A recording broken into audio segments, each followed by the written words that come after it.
ሰላም ጤና ይስጥልን አድማጭ ተመልካቾቻችን ሚያዝያ 11 2018 ዓ.ም ዕለታዊ መረጃዎችና ዘገባዎችን ይዤ መጥቻለሁ። መረጃና ዘገባዎችን እየተከታተላችሁ አብራችሁ እንድትቆዩ ነው በአክብሮት የምጋብዛችሁ። እንደተለመደው ዝርዝር የግንባር መረጃዎችን ይዣለሁ። በተለያዩ አካባቢዎች ያሉ የድሮን አሳና የድሮን ጥቃቶች ተጠናክረው ቀጥለዋል። እንዲሁም ደግሞ በትግራይ ያለው ፖለቲካዊና ወታደራዊ ውጥረት ተባብሶ ቀጥሏል። ለጀነራል ታደሰ ወረደ 3 አማራጮችን የሚያቀርብ የሽማግሌዎች ቡድን እየተንቀሳቀሰ እንደሆነ ነው ለማወቅ የተቻለው። ከዛ ባሻገር ደግሞ ወታደራዊ አዛዦች በትግራይ የሚገኙ ወታደራዊ አዛዦችም ስብሰባቸውን አጠናቀዋል።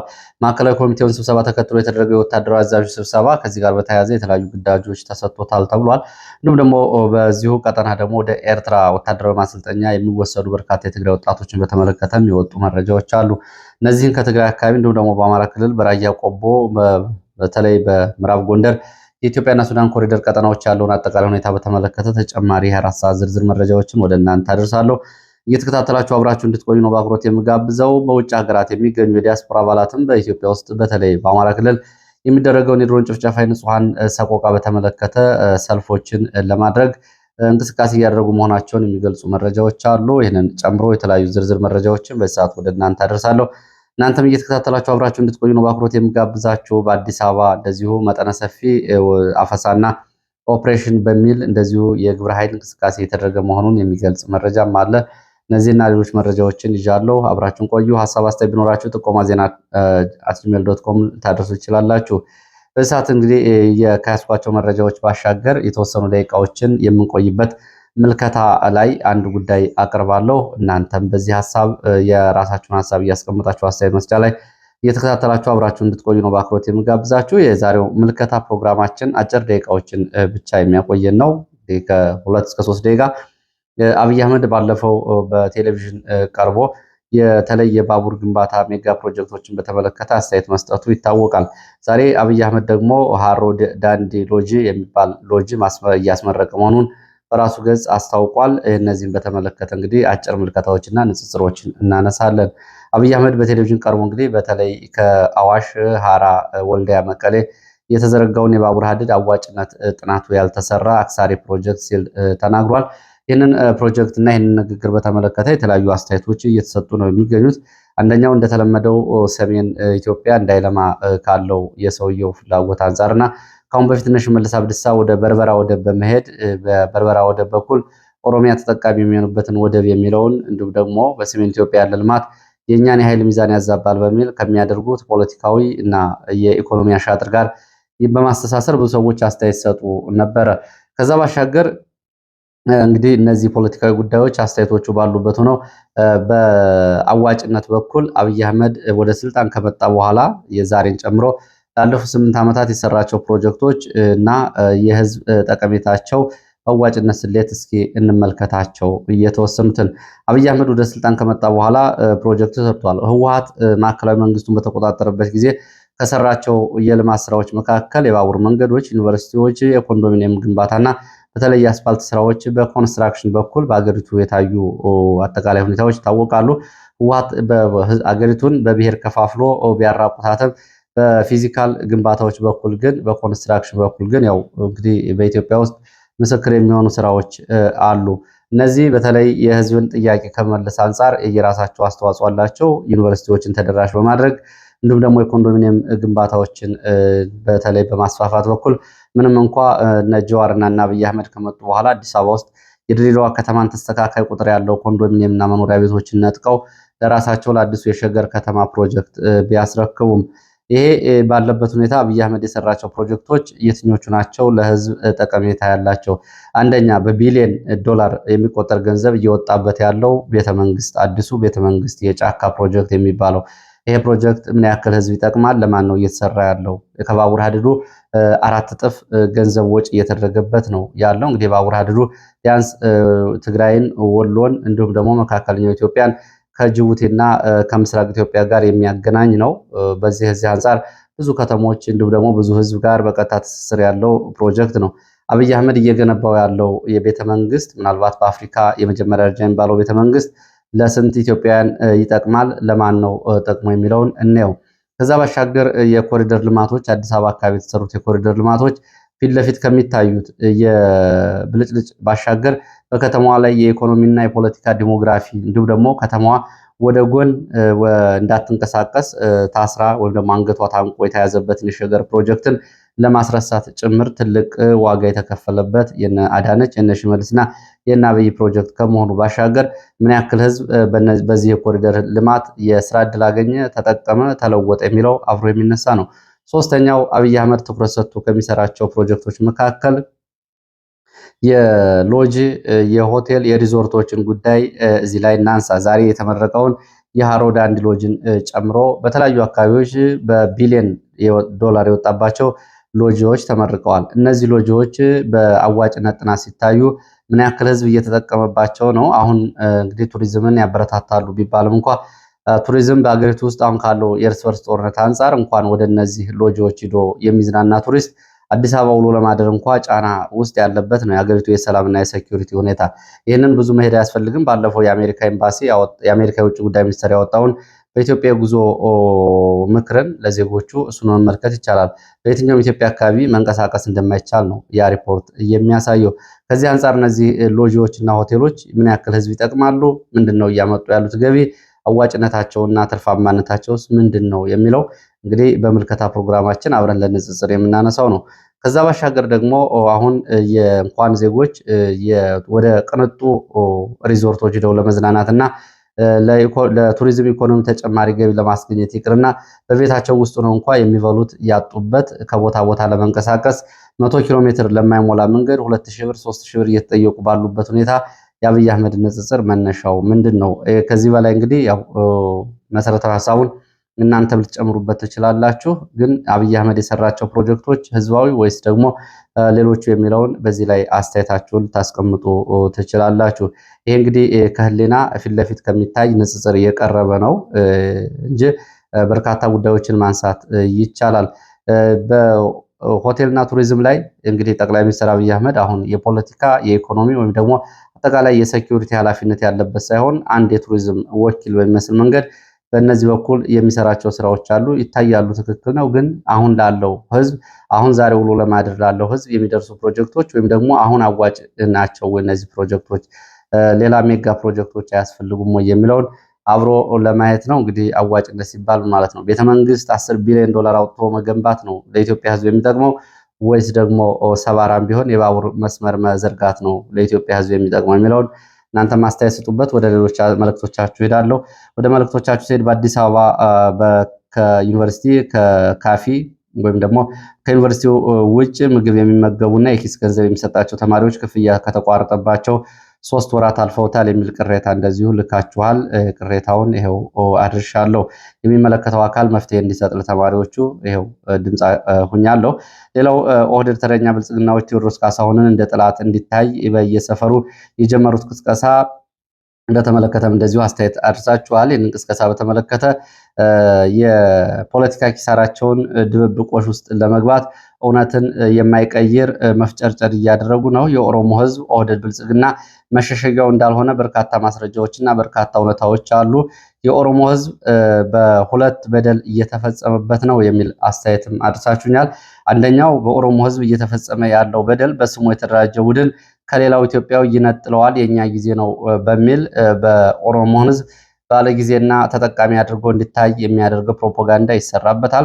ሁለተኛ የኦሮሞ ህዝብ ከማንም የከፋ በደል እየተፈጸመበት ለምን ብሎ እንዳይጠይቅ የራስህ ስርዓት ነው እየተባለ ግፍና በደል ለብቻው እንዲሸከም ተደርጓል። ሌላው ኢትዮጵያዊ እንኳ እንዳይመለከትለት ተደርጓል። ሁሉም ኢትዮጵያዊ ይህንን ያውቃል። ቴዎድሮስ ካሳሁን የማንንም ህዝብ ክብር ነክቶ አያውቅም። ለማንኛውም ኢትዮጵያዊ የሚመች ሀገር እንዲሆን ነው እየሰራ ያለው። ከዚህ በፊት በሙዚቃ ስራዎቹ 17 መርፌ በሚል ያቀነቀነውን ጃስት ስሪያል ሙዚቃን የህወሓት ካድሬዎች የትግራይን ህዝብ ቴዎድሮስ ካሳሁን እንደጠላ አድርገው የሰሩት አሳፋሪ ድርጊት ውሎ አድሮ አሁን ጸጸት ላይ ጥሏቸዋል። የኦህዴድ ባለስልጣናትም የኦህዴድ ብልጽግና በሙዚቀኛው የተጋለጡበትና የ8 ዓመታት ጉዟቸውን ለመደበቅ የሚያደርጉት መፍጨርጨር ነገ ያሳፍራቸዋል የሚል እንደዚሁ ምልከታና አስተያየት አድርሳችሁኛል። ወደ መረጃው ሲሄድ የምርጫ መረጃዎችን ነው የማቀርበው። ያው እንግዲህ ከምርጫ ጋር በተያያዘ በተለያዩ አካባቢዎች የምርጫ ካርድ አልወሰዳችሁም በሚል በህዝብ ላይ እየተደረሰ ያለውን ጫና በየተከታተልኩ መረጃ እያደረስኳችሁ ነው። ከጎንደር የመጣ መረጃ ነው። በጎንደር ከተማ ቀበሌ 06 የሸማቾች ማህበር አባላት ምርጫ ካርድ አልወሰዳችሁም ወይም ደግሞ ምርጫ ካርድ አልያዛችሁም በሚል ስኳር፣ ዘይት እንዳያገኙ መከልከላቸውን ገልጸዋል። ባህር ዳር ከተማ እንደዚሁ ቀበሌ 11 አሁን አጼ ቴዎድሮስ ክፍለ ከተማ ቀበሌ 14 ቀበሌ 15 የቀበሌ መታወቂያ ሰዎች ተወስዶባቸዋል በሚሊሻ የቀበሌ መታወቂያ ከዚህ በኋላ አታገኙም፣ ማግኘት ከፈለጋችሁ በሁለት ቀናት ቀበሌ መታችሁ ሰዱ ተብለዋል። ቀበሌ ሄደው መታወቂያቸውን ሲጠይቁ የምርጫ ካርድ ካልወሰዳችሁ መታወቂያ አይሰጥም እየተባሉ እንደዚሁ እንግዲህ ያለ መታወቂያ ማታ ማታ ደግሞ ይህንን ያደረጉ ሚሊሻዎች ቤት ለቤት እየዞሩ መታወቂያ ስለሌላችሁ ጸጉረ ልውጥ ናችሁ 2000 ብር እስከ 5000 ብር አምጡ በማለት እያንገላቱን ነው የሚል እንደዚሁ ጥቆማ አድርሳቸዋል። በገጠራማ አካባቢዎች ህዝቡ መከላከያ ካምፖች ድረስ እንዲሁም ደግሞ መከላከያ ባለባቸው ከተሞች እየመጣ የምርጫ ካርዱን እንዲወስድ ትዕዛዝ ተሰጥቷል። ይህም ቅዳሜ ቀጠሮ ተሰጥቷል። እንግዲህ ያው ምርጫ ጊዜው እንኳ እያለቀ ነው። ቅዳሜ ህዝቡ ወደ ከተማ እየመጣ መከላከያ ካምፖች አቅራቢያ ካርድ እንዲወስድና ተመዝግቦ እንዲመለስ ትዕዛዝ ተሰጥቷል። ይሄ ማለት እንግዲህ በአማራ ክልል ባለው አጠቃላይ ሁኔታ ወደ ገጠራማ አካባቢዎች ለመንቀሳቀስ ባለመቻሉ ብልጽግና መዋቅሩ በገጠራማ አካባቢ ስለሌለ ህዝቡን ከተማ ድረስ መታችሁ የምርጫ ካርድ ውሰዱ እያለ እያስገደደ እንደሆነ ነው። በአዲስ አበባ በቀጣይ ጊዜያት የጠናከረ ወታደራዊ የአፈሳ እና እንዲሁም ደግሞ ወታደራዊ ዘመቻ የሚሆኑ ወጣቶች አፈሳ እንደሚደረግ ከውስጥ የወጡ መረጃዎች ገልጸዋል። ከምርጫ በፊት በርካታ ሰዎችን ለማፈን ሰፊ ዝግጅት በግብረ ኃይል በኩል እየተደረገ ነው ብለዋል የመረጃ ምንጮች። በትላንትናው 238 ሰዎች በሽብር የተጠረጠሩ በሚል በቁጥጥር ስር የዋሉት ከባለፉት 2 ሳምንታት ጀምሮ ነው። ግብረ ኃይሉ ደግሞ በቀጣይ ባለስልጣናትን፣ ወታደራዊ አዛዦችን ጨምሮ በቁጥጥር ስር ሊያውል እንደሆነ የመረጃ ምንጮች ገልጸዋል። ከነዚህ ውስጥ እንግዲህ ሰርጎ ገብ የተባሉ የብልጽግና ከራሱ መዋቅር ውስጥ ያሉ ማለት ነው የፖሊስ እና የደህንነት አባላትን ጨምሮ በቁጥጥር ስር ለመዋል የልየታ ስራ እየተሰራ እንደሆነ ውስጥ አዋቂ የፖሊስ መረጃ ምንጮች ገልጸዋል። ያው እንግዲህ አንድ ስርዓት ከፍተኛ ውስጣዊ መናጋት ሲገጥመው የራሱን አባላት ነው መጠርጠር የሚጀምረው። በዚህ መንገድ የፖሊስና የደህንነት ሰዎችን በቁጥጥር ስር ይውላሉ ብሏል የመረጃ ምንጮቹ። ብልጽግና ከራሱ መዋቅር ባሻገር በከተማው ላይ እንደዚሁ የፋኖ ደጋፊ፣ የሸኔ ደጋፊ፣ የሻቢያ ተላላኪ በሚል በርካታ ሰዎችን ለማሰር እንደዚሁ ዝግጅቶች አሉ። በተለይ ከምርጫው 3 ሳምንት ቀደም ብሎ በአዲስ አበባ መጠነ ሰፊ ስርዓት እና አፈና ለማድረግ እስር ቤቶችን ጭምር እስከ ማዘጋጀት እንቅስቃሴ እየተደረገ እንደሆነ የመረጃ ምንጮች ገልጸዋል። ወደ ሌሎች አካባቢ መረጃዎች ሄዳለሁ። ወደ ምስራቅ ወለጋ የሚወስደን መረጃ ነው የማስከትለው። ምስራቅ ወለጋ ኪረም ወረዳ ሰጊ ተብሎ በሚጠራ ቦታ በተፈጸመ የድሮን ጥቃት ንጹሐንና ሰላማዊ ሰዎች ተገድለዋል። ሚያዝያ 9 2018 ዓ.ም ረፋድ ላይ ሰጊ ተብሎ በሚጠራው ቦታ በተፈጸመው የድሮን ጥቃት 2 ሰዎች ወዲያውኑ ህይወታቸው ሲያልፍ ሌሎች 4 ቆስለዋል። ትላንትና አንዱ አመሻሹን ህይወቱ አልፏል። 3 ሰዎች ህይወታቸው አልፏል። ሌሎች ደግሞ እንደዚሁ ቆስለዋል። ጊዳያና ወረዳ ኪረሙ አካባቢዎችም ተከታታይ የድሮን አሰሳና ጥቃቶች ተፈጽመዋል።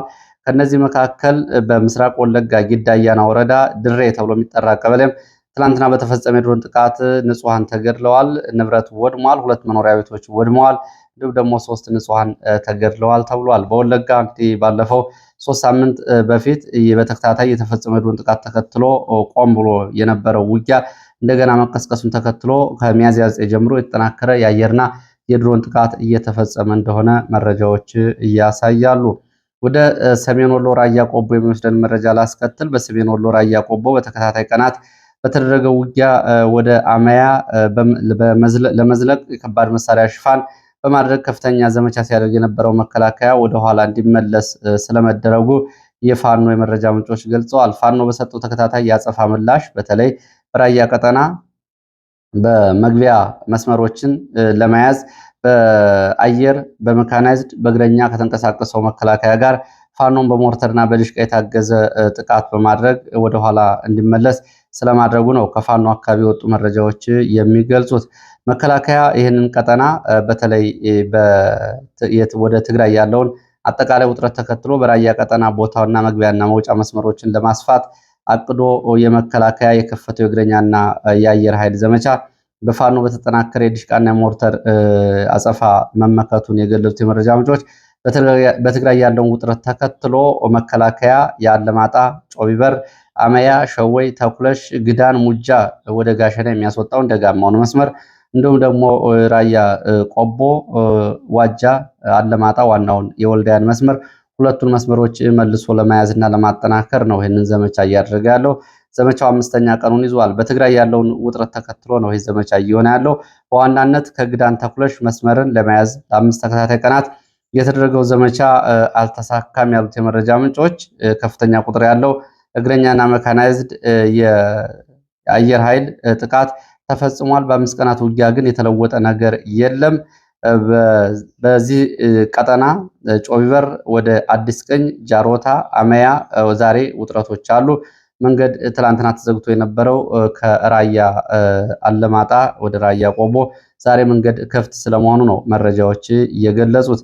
የአለማጣ ቆቦ መንገድ ዛሬ ክፍት ነው ያሉት የመረጃ ምንጮች፣ ሆኖም ከጮቢበር ወደ ተለያዩ አካባቢዎች ዛሬም ውጥረት አለ፣ ወታደራዊ እንቅስቃሴ አለ። ይህ እንግዲህ እንደምታስታውሱት ይሄ በተለይ ደጋማው መስመር የጋሸና የግዳን የተኩለሽ ሸወይ ወደ አለማጣ የሚወስደው መንገድ ከአሁን በፊት የህወሓት ታጣቂዎች በሶስት ዙር ወረራ የ1983ን ጨምሮ ወደ መሀል ሀገር ባነበሯቸው ዘመቻዎች የሚጠቀሙበት ዋናው መስመር ነው። ከራያ ቆላማው ራያ ቆቦ ወልዲያ ካለው መስመር ባሻገር ደጋማውን የጋሸናና ሰሜን ወሎ አካባቢ ለመያዝ የሚጠቀሙበት መስመር ነው። ከዛ አንጻር ግን መስመር መልሶ ለመያዝ በሚል መከላከያ ተከታታይ ዘመቻዎችን እያደረገ ነው። ዘመቻ እያደረገ ያለው ግን ከፋኖ ጋር ነው። ይሄ ወደ ትግራይ ከሚደረገው እንቅስቃሴ ጋር የሚያያይዙት መረጃ ምንጮች አሉ። አሁን በዚህ ሰዓት ግን አብይ አህመድ ወደ ትግራይ ለመግባት የሚያስችለው አቅም አለ ወይ የሚለውን ያው ሁሉም ሰው የሚያውቀው ወቅታዊ ሁኔታ ነው። በአቅም በበቂ ሁኔታ አለ ብሎ መናገር አይቻልም። ሰራዊቱ በተለያዩ አካባቢዎች ባሉ ውጊያዎች መዳከሙን እንዲሁም ደግሞ በተለያዩ አካባቢዎች ባሉ ውጊያዎች ተወጥሮ መያዙን ነው መረጃዎች የሚያሳዩት። ከዚህ ጋር በተያያዘ የትግራይን አጠቃላይ ሁኔታ የተመለከተ ፖለቲካዊ መረጃዎችን፣ ወታደራዊ መረጃዎችን ላስከትል። በትግራይ የፖለቲካዊና ወታደራዊ ሽኩቻ ቀጥሏል። ህወሓት የታደሰ ወረደን ስልጣን ሙሉ በሙሉ ውድቅ አድርጓል። ለጀነራል ታደሰ ወረደ 3 አማራጮች ቀርበውለታል ተብሏል።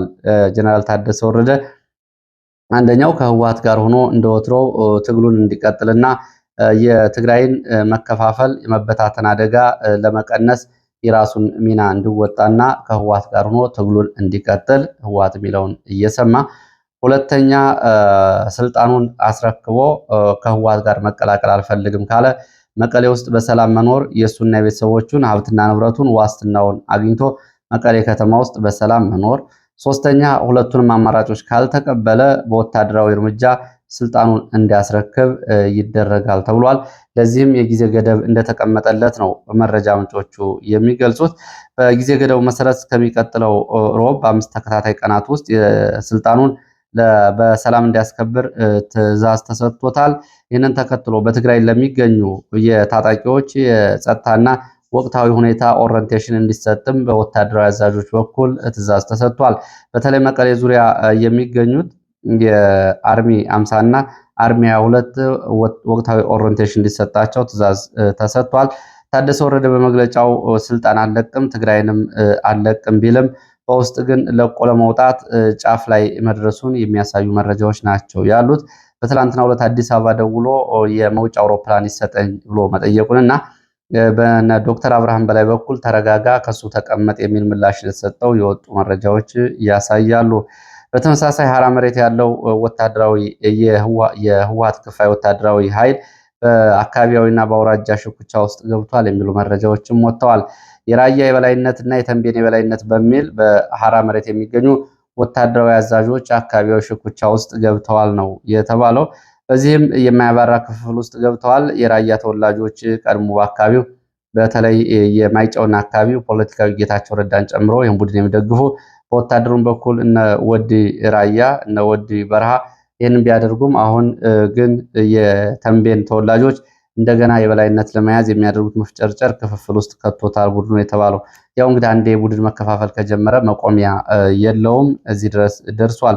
መቀሌ በታደሰ ወረደ የቀረበለትን 3 አማራጭ የሚያስረዱ የሽማግሌ ቡድን ስለመዋቀሩም መረጃዎች ገልጸዋል። ሰኞ 3 ሰዓት ላይ ጀነራል ታደሰ ወረደን ያነጋግራል የተባለው ይሄ ቡድን ጀነራል ታደሰ ወረደ አንድም ስልጣን እንዲለቅ፣ ሁለትም ስልጣኑን ለቆ በሰላም እንዲኖር፣ ሶስትም ደግሞ ከህወሓት ጋር ሆኖ እንዲታገል የቀረቡትን አማራጮች የሚያስረዳ ቡድን ነገ ሰኞ 3 ሰዓት ላይ ጀነራል ታደሰ ወረደን እንዲያነጋግር ኮሚቴ ተዋቅሯል ነው የተባለው። እንግዲህ በዚህ ስብሰባ በዚህ ውሳኔ የማዕከላዊ ኮሚቴ ስብሰባውን ተከትሎ በአክሱም ወታደራዊ አዛዦችም ለሰዓታት ያደረጉ ስብሰባ ተጠናቋል። መፈንቅለ መንግስትን እቅድ በተመለከተ መቀሌ ዙሪያ ያሉትን አርሚ 22 አርሚ 50 የከተማውን ህዝብ ለመጠበቅ ዝግጁ እንዲሆኑ ለጀነራል ታደሰ አጋርነት ያሳያሉ የተባሉ ወታደራዊና የፖለቲካ አዛዦች ከድርጊታቸው እንዲቆጠቡ የቤት ለቤት መረጃና እንዲሁም ደግሞ ትዕዛዝ ለመስጠት ለዚሁ ወታደራዊ አዛዦቹ በዚህ ውሳኔና ይህንን አቅጣጫ ኦሪንቴሽን ይዘው ወጥተዋል። ወደ ሌሎች መረጃዎች ሲቀጥል በዚሁ በትግራይ ከ2500 በላይ ገደማ የትግራይ ወጣቶች ወደ ኤርትራ ተወስደዋል የሚሉ መረጃዎች ናቸው እየወጡ ያሉት። በህወሓት ተቃዋሚዎች በኩል እየወጡ ያሉ አሃዛዊ መረጃዎች እንደሚገልጹት ከእስር ቤት ከ7 ዓመት በላይ የተፈረደባቸው የትግራይ ወጣቶች ወደ ኤርትራ ተወስደዋል። ቁጥራቸው ወደ 1900 ይሆናል ነው ያሉት። ሌሎቹ ከየቤቱ ተአፍሰው የተወሰዱ ደግሞ በድምሩ ከ500 ይበልጣሉ። እነዚህ ወደ ኤርትራ ተወስደዋል ለወታደራዊ ስልጠና ነው የተባለው። በቀጣይም ተመሳሳይ አፈሳዎች እና ዘመቻዎች እንደሚኖሩ ነው እነዚህ አካላት በትግራይ ያለው ሁኔታ በተመለከተ መረጃዎችን ይፋ እያደረጉት። ሌላው በኢትዮጵያና ሱዳን ድንበር የቀጠለውን ጦርነት ነው። በኢትዮጵያና ሱዳን ድንበር ቋራ የጠረፍ ቀጠናዎች ለአራተኛ ቀን የቀጠለውን ዘመቻ መከላከያ ወደ አይሰጋ፣ ሰርፈርዲ የተባሉ የኮሪደር አካባቢዎች ከአራተኛ ቀኑን የያዘ ዘመቻ እያደረገ መሆኑን መረጃዎች ገልጸዋል። ቋራ ምድር ቁጥር 4 አይሰጋ፣ ሰርፈርዲ ተብሎ የሚጠሩት አካባቢዎች መከላከያ እግረኛና መካናይዝድ ገብቷል። ከጎላጎ በሁለት ግንባር ወደ ቁጥር 4 ከቱመት ወደ አይሰጋ ከሰፈርድን ወደ ሽንፋ ድረስ ተከታታይ ዘመቻዎች እየተደረጉ ነው። እንግዲህ ኮሪደሩን ቀጠና ማዕከል ያደረጉ ዘመቻዎች። ሌላው መረጃችን ወደ ለንደን የሚወስደን መረጃ ነው። ወደ ለንደን እና ሌሎች የአውሮፓ ከተሞች በአማራ ክልል እየተደረገ ያለውን ጥቃት በንጹሃን ላይ የሚደርሰውን ሰቆቃ የሚቃወሙ ሰልፎች ሊደረጉ እንደሆነ የወጡ መረጃዎች ይገልጻሉ። በኢትዮጵያ በተለይ በአማራ ክልል የሚፈጸመው የድሮን ጭፍጨፋ እንዲሁም ደግሞ የይስሙላ ምርጫን በተመለከተ ሚዲያዎች ሽፋን እንዲሰጡ ነው። ከነዚህ መካከል በለንደን የሚደረገው ሚያዝያ 14 ከቀኑ 7 ሰዓት እስከ 10 ሰዓት ይደረጋል የተባለው ሰልፍ ቢቢሲ የዋና መስሪያ ቤት ፊት ለፊት ይደረጋል። ዋና ዓላማው ደግሞ ቢቢሲ ለሚፈጸመው ግፍና ሰቆቃ የሚዲያ ሽፋን እንዲሰጠው ለማድረግ ነው። ይሄ ሰልፍ እንደዚሁ አስተባባሪው በለንደን ፋኖ ነው። እንግዲህ በዛ አካባቢ የሚገኙ ኢትዮጵያውያን በሰልፉ እንዲገኙ ጥሪ አቅርቧል። ሁለተኛው በስዊድን ስቶክሆልም ነው። ሚያዝያ 23 በኢትዮጵያ አቆጣጠር በሜዴይ ወይም ደግሞ በወዛደሮች ቀን ከቀኑ 7 ሰዓት እስከ 10 ሰዓት ድረስ ይደረጋል። ከሁሉም ጋርደን ወደ ኖራራ ባንቶ ቴጋ ድረስ ይደረጋል የተባለው ነው ሰልፉ። እንግዲህ መነሻና መድረሻው እነዚህ ናቸው በሰልፉ አስተባባሪዎች ተገለጸው። ይሄ ደግሞ በአማራ ማህበራት እና በሌሎቹ ተባባሪ ማህበራት የተዘጋጀ ሰልፍ እንደሆነ የወጡ መረጃዎች ያሳያሉ። ለዚህ ሰዓት የነበሩ መረጃዎች እነዚህ ናቸው። ስለተከታተላችሁ በእጅጉ አመሰግናለሁ። በሌላ ተመሳሳይ መርሃ ግብር እስከምንገናኝ መልካም ጊዜ